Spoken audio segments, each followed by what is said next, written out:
우리가 좀 중요한 말씀을 붙잡아야 되겠습니다. 일단 말씀을 우리 나누기 전에 앞서서 요즘 젊은 사람들이 이제 인터넷에 이렇게 유행어를 많이 사용하죠. 젊은 사람들이 혹시 일본이란 나라를 무슨 단어로 사용하는지 혹시 들어보신 적 있습니까? 어디서 슬쩍 들리는 것 같긴 한데 일본을 뭐 이제 스시국이라고 해요. 스시국. 뭐 이렇게 약간 좀 농담식으로 표현해요. 자, 그러면은 러시아는 뭐라고 할까요? 러시아는 불곰국이라고 하더라고요. 그럼 우리나라는 그럼 뭐라고 할까요? 우리나라 하면 가장 먼저 떠오르는 게 뭐죠? 김치. 네, 그래서 김치국이라고 표현을 해요. 자, 그럼 미국은 젊은 사람들이 뭐라고 부를까요? 잘 안 들리는 뭐라고 다시만. 정답 나왔습니다. 미국이 천조국이라고 불러요. 천조국. 근데 조금 다른 나라들에 비해서 좀 생소한 표현인데 왜 천조국이라는 표현을 쓰냐? 미국의 1년은 국방 예산이 500억이래요. 500억이 아니라 500조. 그래서 이제 천조국이라고 부르는 거예요. 그만큼 국력이 있고 강하고 전 세계에 많은 영향력을 주는 그런 나라라는 뜻으로 이제 농담 반 진담 반으로 천조국이라고 불러요. 그래서 뭐 미국을 전 세계의 뭐 경찰 국가라고 이렇게 표현하기도 하는데 지금 목사님께서 미국에 사역차 출타하셨습니다. 지금 어떻게 보면 이 시대에 가장 힘이 강하고 전 세계에 가장 많은 영향력을 주고 있는 나라가 미국일 거예요. 그런데 목사님께서 그곳에 가셔서 정말 중요한 사역을 하시는데 이게 사실 보통 일이 아니에요. 저는 아직 사실 미국을 가보진 못했어요.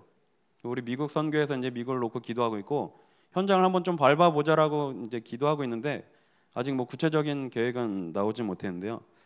어쨌든 이번에 그 미국의 집회도 있었고 이제 미국 집회 다녀오신 류 목사님께서 이런 표현하셨죠. 지금 미국 현장이 마약 문제 때문에 심각하다라고 말씀하세요. 미국의 많은 그런 것들이 전 세계에 영향력을 주고 있습니다.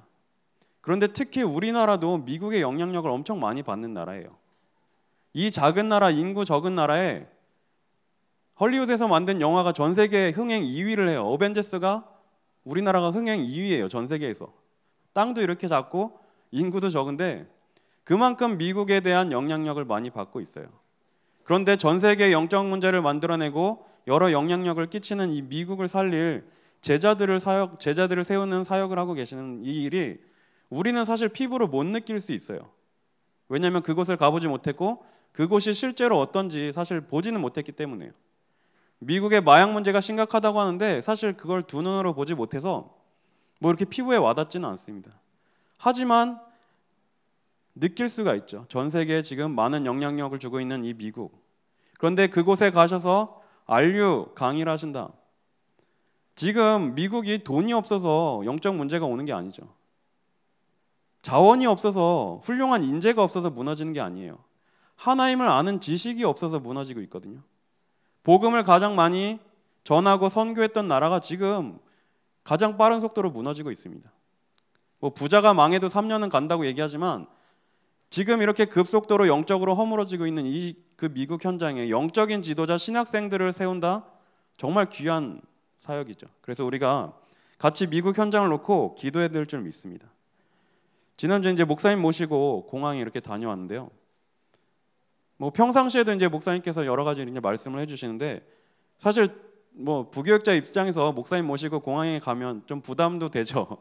뭐 단둘이 가니까. 근데 참 목사님께서 귀한 말씀을 많이 해주시더라고요.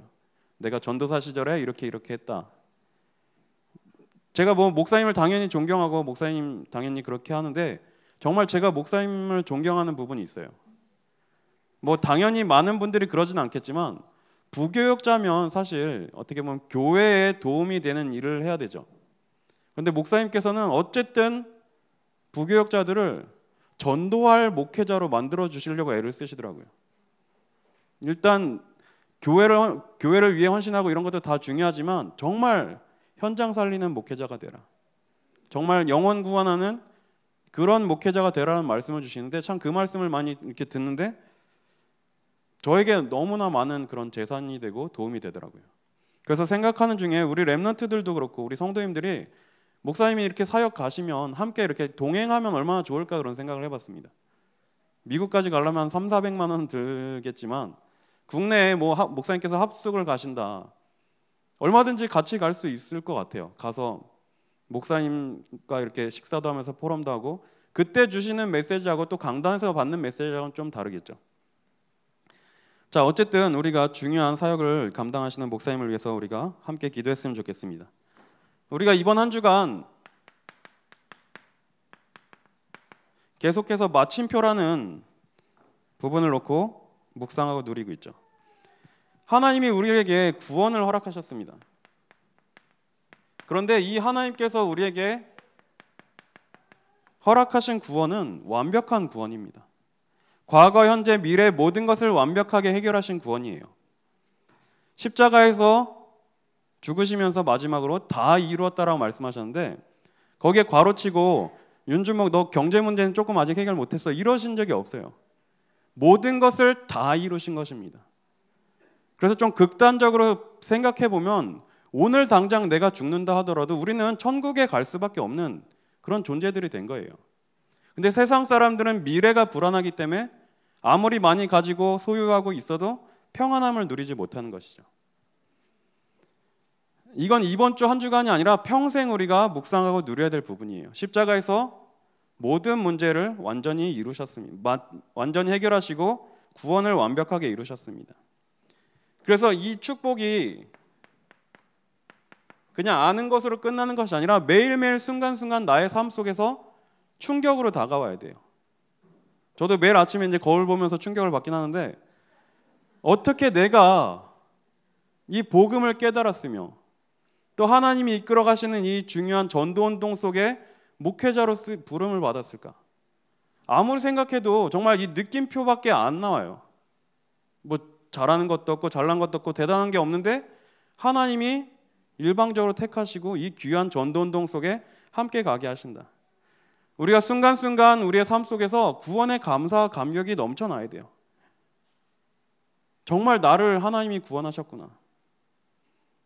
구원받지 못했더라면 저 불신자들 같이 매일매일 전 보러 가고 미래가 불안해서 어떻게 하면 잘 될까 굿하고 자동차 사면 뭐 이렇게 명태랑 막걸리 부어가지고 사고 안 나게 빌고 이렇게 살아야 되는데 하나님이 우리를 구원하시고 모든 미래까지도 완벽하게 약속하셨습니다. 그래서 우리는 순간순간마다 이 느낌표를 누려야 돼요. 그리고 이 땅에 사는 동안 많은 어려움과 많은 문제를 만나는데 이 속에서 우리는 참된 평안을 누리는 겁니다. 미래가 보장되어 있기 때문에 우리는 어떤 상황 속에서도 참된 쉼을 얻을 수가 있는 거예요. 제가 어릴 때 개봉했던 영화인데 식스센스라는 영화 아시죠? 뭐 지금 이거 결말 말씀드려도 스포일러로 잡혀가진 않으니까 누가 영화를 보기 전에 야 브루스 윌리스가 유령이래 이 말을 딱 한 거예요. 그 말을 듣고 보면 영화 2시간 내내 재미가 없어요. 왜냐하면 그 영화가 브루스 윌리스가 자기가 죽어서 유령이 됐는데 막 유령을 보는 거예요. 근데 나중에 알고 보니까 자기가 유령이고 다 정상인들이었는데 그러니까 완전 이렇게 반전 영화잖아요. 근데 처음부터 브루스 윌리스가 유령이래 이걸 듣고 영화를 보면 하나도 재미가 없어요. 자, 우리가 우리의 미래를 알고 있다, 우리 인생의 마지막을 알고 있다, 불안해할 필요가 없습니다.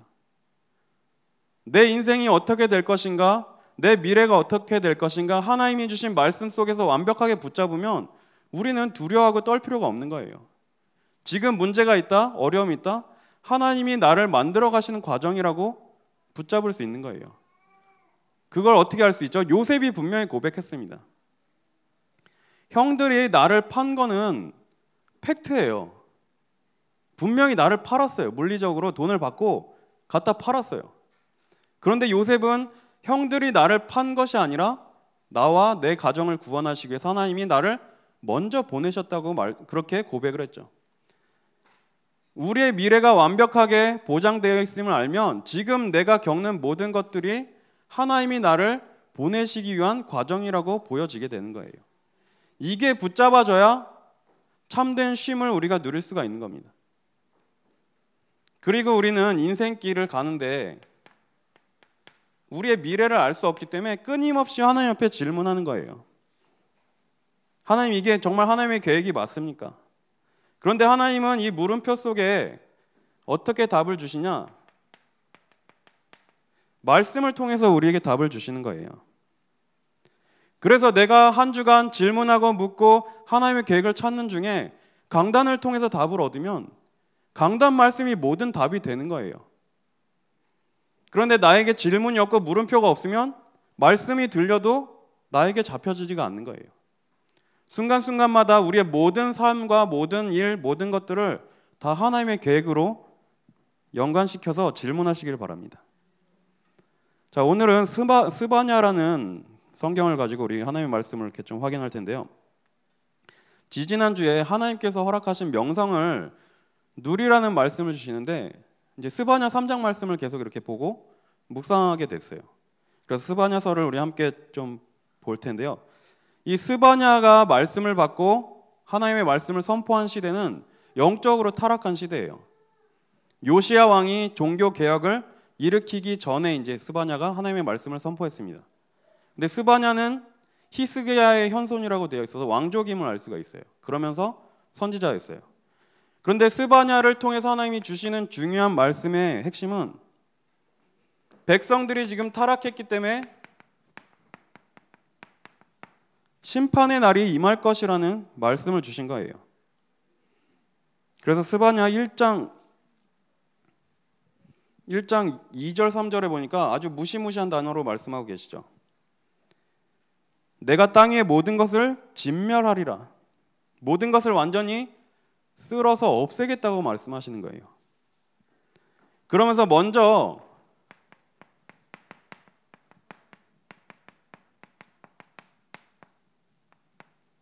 유다와 예루살렘에 대한 심판을 말씀하고 계십니다. 그런데 왜 유다와 예루살렘이 심판을 받죠? 선택받은 민족임에도 불구하고 영적으로 타락한 거예요. 하나님을 찾지 않냐고 우상 숭배를 하게 되는 것입니다. 그래서 3절에 악인들을 아울러 진멸할 것이라. 내가 사람을 땅 위에서 멸절하리라. 이렇게까지 말씀하고 계십니다. 그리고 4절에 보니까 손을 펴서 남아있는 바알을 그곳에서 멸절하며 그마림이란 이름과 및 그 제사장들을 아울러 멸절하며 이렇게 말씀하고 계세요.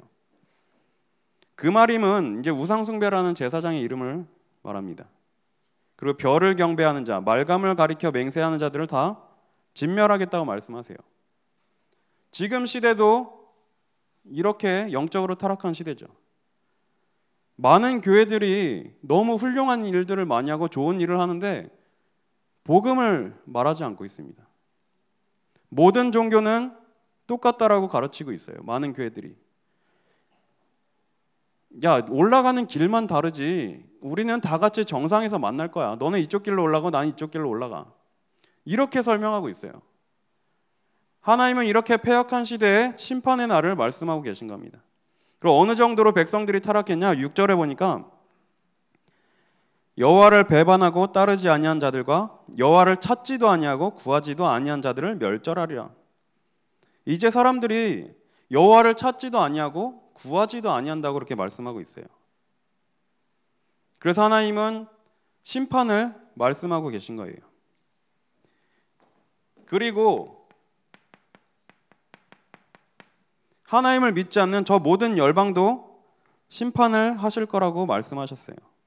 그래서 2장 4절에서 7절에 보면 블레셋에 대한 심판을 말씀하고 계시죠. 그리고 모압과 암몬, 구스, 에디오피아, 아수르. 이 부분은 나중에 한번 성경을 찾아서 읽어보시길 바랍니다. 그리고 나서 다시 하나님은 예루살렘에 대한 심판을 말씀하셨어요. 그래서 3장 1절에 보면 뭐라고까지 말씀하셨냐? 패역하고 더러운 곳 포악한 그 성읍이 화 있을진저. 하나님을 믿고 선택받은 민족이 패역하게 되는 거예요. 포악한 성읍이라고까지 표현하셨죠. 그런데 2절에 보니까 그가 명령을 듣지 아니하고 교훈을 받지 아니하며 여호와를 의뢰하지 아니하며 자기 하나님에게 가까이 나아가지 아니하였도다. 이제 하나님의 명령을 들어도 듣지 않고 교훈을 받지 않고 여호와를 의뢰하지 않고 여호와께 나아가지 않는다라고 그렇게 표현하고 있죠. 우리 손 목사님들 기도할 때 이제 많이 표현하시는데, 나아간다라는 표현은 하나님께 예배자로서 하나님께 나아가는 걸 말해요. 근데 이스라엘 백성들이 이제 하나님께 가까이 나아가지 아니하였도다 이렇게 말씀하시는 것은 예배마저도 이제 완전히 상실하게 되는 걸 의미합니다. 그리고 3절 4절에 보면 관리인인 방백들, 또 재판장들, 선지자들, 제사장들에게 임할 심판을 말씀하고 계세요.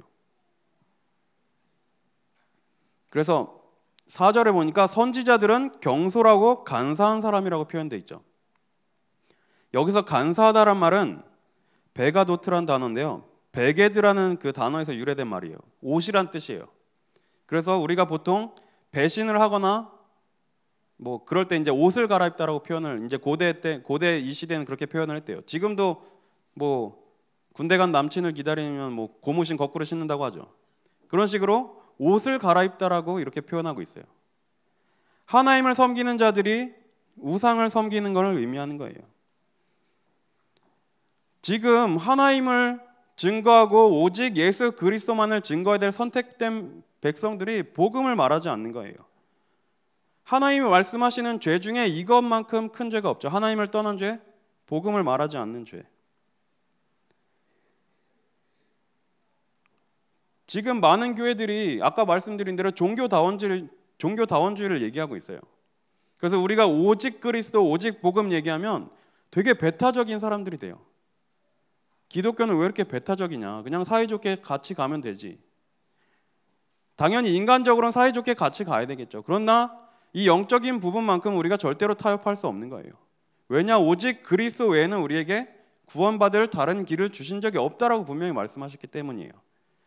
그래서 지금 이런 어려운 시대에, 심판이 임할 시대에 우리 성도님들은 오직을 붙잡고 계신 분들이잖아요. 정말 하나님의 은혜를 입은 자들이에요. 누가 많은 돈을 주고 어떤 큰 보상을 주면서 너 이것만 말해라고 하면 하기 쉽겠죠. 그런데 우리가 오직을 말하면 손해보는 시대예요. 손해 정도가 아니라 무시당하고 조롱당하는 시대예요. 그런데 끝까지 이 복음을 놓지 않고 붙잡고 계신다? 하나님의 은혜 속에 있는 겁니다. 지금 시대가 이렇게 패역하고 멸망길로 달려가고 있어요. 그래서 하나님의 심판이 임할 거라고 분명히 말씀하셨어요. 그런데 하나님은 여기서 또 강하게 반전을 보여주시죠. 시대에 이렇게 심판이 임할 거다. 하지만 이 멸망당하는 열방 중에서도 남은 자가 있을 거다라고 분명히 말씀하고 계십니다. 그래서 12절에 보니까 3장 12절에 내가 곤고하고 가난한 백성을 네 가운데에 남겨두리니 그들이 여호와의 이름을 의탁하여 보호를 받을지라. 시대가 이렇게 흘러가지만 우리 성도님들은 남은 자들입니다. 오직을 붙잡고 남은 자들이에요. 이 오직을 붙잡은 자들은 심판의 때에 보호를 얻을 것이라고 분명히 약속하셨습니다. 온 세상에 심판이 임하지만 구원받은 우리들에게는 그 심판이 임하지 않게 되는 거예요. 저도 뭐 이렇게 직접적으로 제가 겪지는 않았지만 IMF 막 경제 위기 왔을 때 이제 저희 집도 좀 어려웠고 막 모든 사람이 어려웠죠. 근데 나중에 알고 보니까 그 어려운 시기에 돈을 엄청 많이 번 분들도 있더라고요. 세상이 위기고 심판의 날이 가까워지만 하나님의 은혜 입은 자들은 이 속에 있지 아니한 거예요. 우리는 하나님의 은혜를 입은 자들이에요. 자, 그래서 보호를 받는다는 말은 하나님의 심판에서 피함을 받는다는 뜻이죠. 자, 그래서 스바냐라는 이 이름 자체가 하나님께서 숨기신다는 뜻이에요. 이 심판의 때에 우리 성도님들 택하시고 보호하시고 숨기겠다고 약속하셨어요. 이스라엘 백성들도 애굽에서 모든 장자가 죽어나가는 그 재앙 속에서 6월절에 어린 양을 피를 발랐을 때 죽음의 사자가 넘어갔습니다. 전 세계에 임할 심판이 우리는 넘어가는 거예요.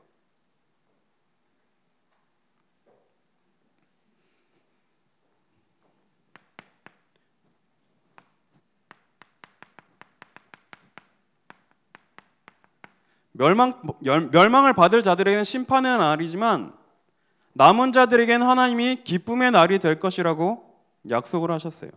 그래서 우리는 이것을 언약으로 붙잡는 거예요.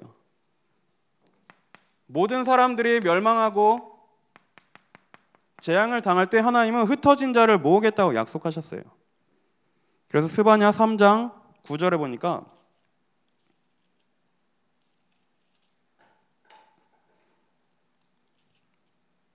그때 내가 여러 백성의 입술을 깨끗하게 하여 그들이 다 여호와의 이름을 부르며 한 가지로 나를 섬기게 하리니.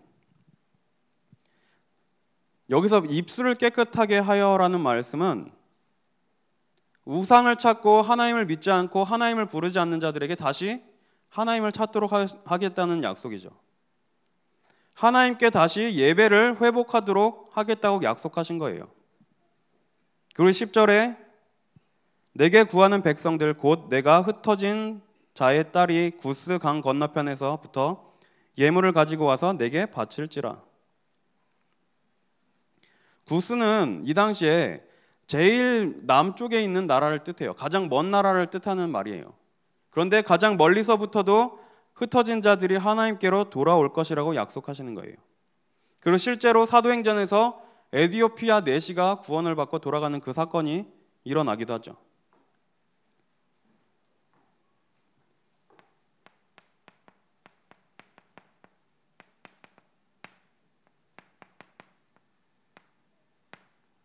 하나님께서는 이러한 백성들을 죄악에서 회복시키겠다고 약속하셨어요.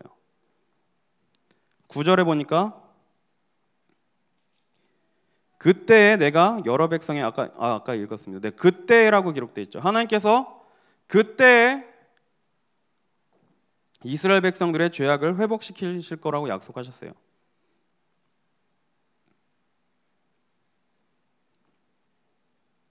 그리고 12절에 보니까 내가 곤고하고 가난한 백성을 내 가운데에 남겨두리니 이렇게 말씀하셨죠. 모든 사람들이 하나님을 찾지 않고 죄악에 빠져서 멸망하는 이 시대에 하나님은 은혜 입은 자들을 남겨두신 거예요. 그리고 심판의 때에 보호하겠다고 약속하셨습니다. 이것을 언약으로 붙잡으시길 바라요. 재앙이 임하는 시대에 하나님이 나를 구별하시고 택하셨다.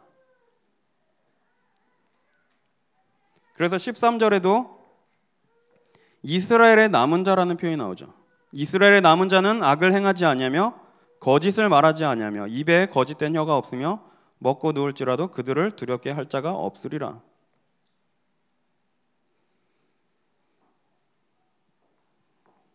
모든 사람이 재앙 속에서 통곡하고 어려움을 당할 때 우리에게는 기쁨의 노래를 주신다고 약속하셨어요. 14절에 보니까 시온에 따라 노래할지어다. 이스라엘아 기쁘게 부를지어다. 예루살렘 따라 전심으로 기뻐하며 즐거워할지어다. 세상에 심판이 임하고 재앙 멸망 가운데 있는데 우리는 기뻐할 수 있는 거예요. 하나님의 구원을 입은 자들은 이 어려움 속에서 기뻐할 수 있는 비밀을 붙잡은 겁니다. 뭐라고 약속하셨냐?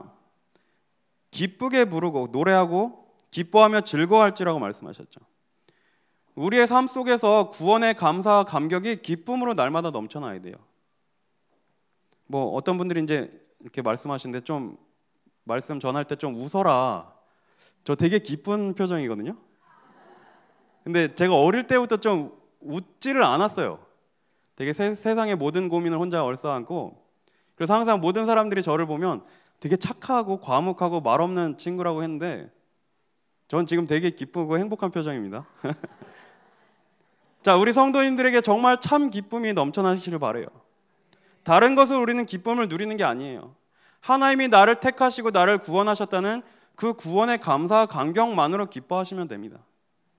다른 것들은 있다가 다 사라지는 것들입니다. 우리가 죽어서 천국 갈 때 비싼 차 타고 못 가요. 다 짊어지고 가서 거기다 뭐 호텔 하나 사놓고 뭐 이렇게 못 합니다. 뭐 그렇다고 뭐 돈 벌지 말고 그냥 뭐 무소유의 삶을 살아라, 전혀 그런 말씀은 아니고요. 우리에게 참된 기쁨은 오직 그리스도 한 분뿐이면 되는 것입니다. 그런데 하나님이 나에게 복을 주시고 경제를 주시면 그것 가지고 사람들을 살리는 데 쓰는 거예요.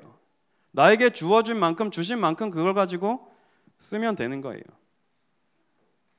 자, 그래서 우리가 15절을 보면 하나님께서 여호와가 내 형벌을 제거하였고 내 원수를 쫓아냈으며 이스라엘 왕 여호와가 내 가운데 계시니 내가 다시는 화를 당할까 두려워하지 아니할 것이라. 하나님께서 우리의 형벌을 제거했다고 말씀하시고 우리의 원수를 쫓아냈다고 말씀하셨어요. 우리 1년 동안 계속해서 말씀 지금 보고 있죠. 우리의 대적들을 쫓아내셨다고 분명히 말씀하셨어요. 네가 그들의 높은 곳을 밟으리라고 말씀하신 거예요. 우리에게 원수들을 정복할 수 있는 힘과 권세를 주신 것입니다. 그래서 우리는 매일매일 이 승리의 기쁨을 누려야 돼요. 그리고 이스라엘 왕 여호와가 네 가운데 계신다고 분명히 말씀하셨어요. 하나님이 지금 우리와 함께 하시며 우리 가운데 계신 거예요. 그래서 우리 너무나 잘 아는 17절 말씀이 나오죠. 너의 하나님 여호와가 너의 가운데 계시니 그는 구원을 베푸실 전능자이시라. 그가 너로 말미암아 기쁨을 이기지 못하시며 너를 잠잠히 사랑하시며 너로 말미암아 즐거이 부르며 기뻐하리라 하리라. 이 말씀을 집에 가셔서 너라는 그 부분에 본인의 이름을 넣고 좀 깊이 묵상해 보시기 바랍니다. 저는 솔직히 좀 부끄러워서 못 하겠더라고요. 제 이름을 제가 말한다는 게 되게 부끄러워요. 그런데 하나님이 우리 성도님들을 통해서 기쁨을 이기지 못하신다고 말씀하고 있어요. 우리는 하나님의 기쁨이 되는 자들이에요. 왜냐? 우리가 뭐 잘나서 잘생겨서 예뻐서 뭔가 잘해서가 아니라 이 그리스도 오직을 믿는 자들이기 때문이에요. 하나님이 보내신 그 유일한 구원자를 믿는 자들이기 때문에 하나님께서 우리를 보시고 기뻐하신다고 말씀하고 있는 거예요.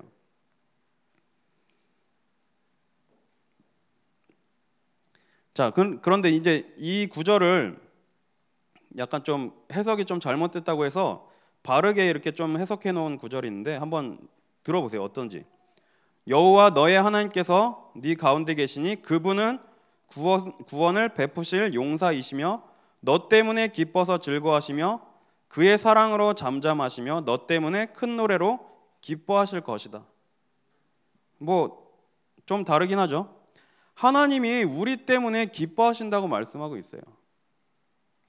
자, 그리고 또 무슨 약속을 주시냐? 19절에 보니까 그때 내가 너를 괴롭게 하는 자를 다 벌하고 저는 자를 구원하며 쫓겨난 자를 모으며 온 세상에서 수욕받는 자에게 칭찬과 명성을 얻게 하리라. 우리는 복음 때문에 수욕을 받는 자들이죠. 복음 때문에 고난과 고통을 받을 수 있어요. 그런데 하나님은 이런 우리를 칭찬과 명성을 얻게 하겠다고 약속하셨어요. 이 지역에, 강남 지역에 많은 교회가 있습니다. 큰 교회도 너무 많아요. 그런데 제가 다 가보진 못했지만 오직을 말하는 교회는 많이 없다고 생각합니다. 그렇다면 하나님께서 보실 때 정말 칭찬과 명성을 얻게 하실 교회가 어디인가? 저는 단언코 우리 교회라고 확신할 수 있습니다. 왜냐? 우리 교회가 뭐 대단하거나 훌륭해서가 아니에요. 이 재앙 만난 시대에 심판의 날이 이르는 이 시대에 오직만을 말하는 교회이기 때문이에요.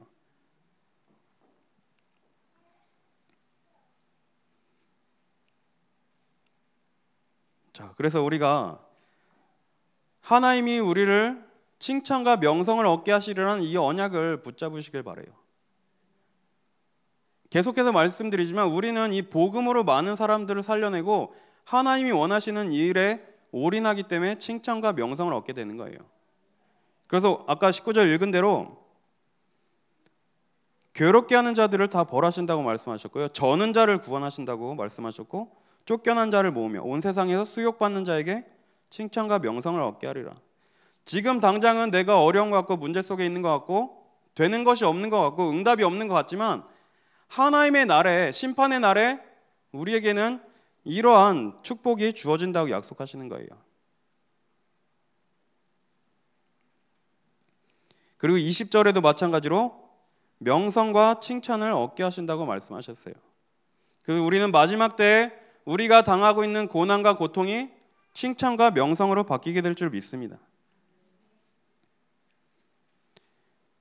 하나님의 이름이 회복된 것 같이 우리도 회복시키겠다는 약속이에요. 자, 그래서 우리가 이 언약을 붙잡고 계속해서 1년 동안 우리는 이 부분을 놓고 1년이 아니죠. 우리는 평생 해야 돼요. 하나님이 우리에게 렘넌트를 맡겨주셨습니다. 우리 후대에게 복음을 바로 전달하는 일에 우리가 정말로 헌신해야 돼요. 목사님께서 전교인이 교사와 말씀하셨는데 또 순간 지금 되게 좀 이렇게 사그러들었죠. 우리가 이것을 언약으로 붙잡고 도전해야 됩니다. 왜냐? 출애굽기 1장 8절에 보니까 요셉을 알지 못하는 새 왕이 일어나 애굽을 다스리더니 이렇게 기록하고 있어요. 요셉이란 인물이 애굽의 총리가 되었고 쌀을 팔면서 전 세계에 복음을 전했습니다. 어떻게 보면 애굽 역사의 전설적인 인물이에요. 그럼 역사책에 되게 크게 기록이 됐겠죠. 애굽의 역사를 공부하면서 요셉의 이름을 못 들어봤다라는 것은 공부를 제대로 안 한 거라고 볼 수가 있겠죠.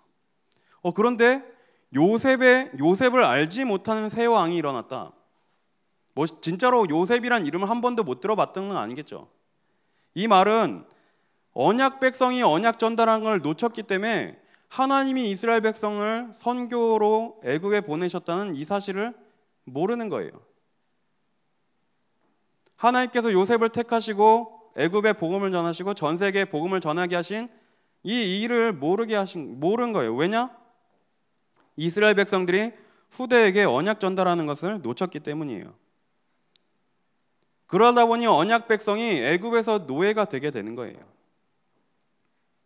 그래서 우리는 정말 우리 후대들에게 이 복음을 전달하고 세계 복음의 언약을 심어야 돼요. 이걸 놓치는 순간 뭐 이건 극단적인 표현이겠지만 영적으로 노예가 될 수밖에 없어요. 세상에 끌려다닐 수밖에 없게 되는 거예요.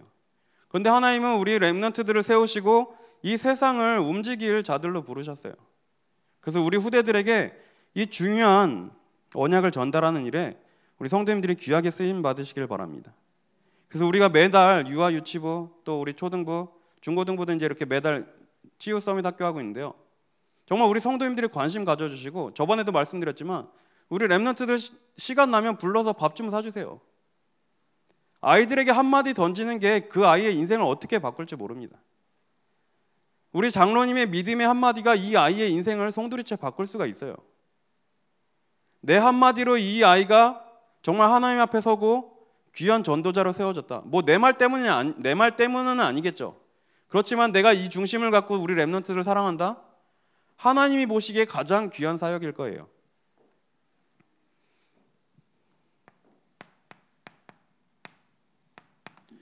교회를 세우라는 언약을 주셨습니다. 오늘 우리 말씀을 통해서 확인했죠. 강단을 통해서도 계속해서 주시고 있는 말씀이 지금 시대가 함몰되어 가고 있다는 말씀이에요. 시대마다 동일합니다. 언약이 희미해지는 순간 멸망길로 가고 함몰되어 가요. 그런데 하나님은 우리에게 이곳에서 그리스도의 깃발을 들고 도피성 운동을 하도록 하셨어요. 우리 교회가 이 지역의 도피성이 되는 겁니다. 어떤 중대한 범죄를 저질렀더라도 이곳에 와서 제단불을 잡고 그리스도를 붙잡으면 누구든지 살 수 있다. 우리 교회가 이 역할을 감당하는 거예요. 이 지역에 정말 재앙 만나고 죽음의 위기 속에 있는 자들이 우리 교회에 와서 복음 듣고 살아난다. 하나님이 우리 교회를 세우신 목적이 이유라고 생각합니다. 그래서 우리 교회는 다른 거 안 해요. 오직만을 말하는 교회입니다.